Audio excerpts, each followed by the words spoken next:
চাঁদ পৃথিবীর আকাশে একমাত্র উপগ্রহ। এটি আমাদের রাতকে সুন্দর করে তোলে আর জয়ার ভাটার মতো গুরুত্বপূর্ণ ভূমিকাও পালন করে। কিন্তু ভাবুন তো, যদি চাঁদের বদলে আকাশে এক বিশাল হীরা থাকত, তাহলে কি হতো? আজ আমরা এই কল্পনার জগতে ভ্রমণ করব। হীরা অত্যন্ত প্রতিফলনশীল। সূর্যের আলো হীরার ওপর পড়লে আকাশে রঙিন প্রিজমাটিক আলোর খেলা হতো। এটি দেখতে যতটা সুন্দর, ততটাই বিরক্তিকর হতে পারত রাতের প্রাণীদের জন্য। কারণ রাতের অন্ধকার হয়তো আর থাকত না। চাঁদ পৃথিবীর মহাসাগরে জোয়ার ভাটা তৈরি করে, কিন্তু হীরার মাধ্যাকর্ষণ চাঁদের তুলনায় ভিন্ন হতে পারে।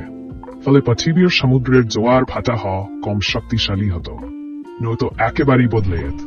চাঁদ আমাদের রাতকে শান্তিময় করে তোলে, কিন্তু একটি বিশাল হীরা হয়তো এতটাই উজ্জ্বল হতো এ রাতের অন্ধকার আর থাকত না। এর ফলে মানুষের ঘুমের চক্রে প্রভাব পড়ত। চাঁদ মানুষের কল্পনা, কবিতা আর সংস্কৃতির বিশাল অংশ। যদি আকাশে হীরা থাকত, তবে হয়তো চাঁদের জায়গায়ও হীরাকে নিয়ে গল্প, কবিতা আর মিথ তৈরি হতো।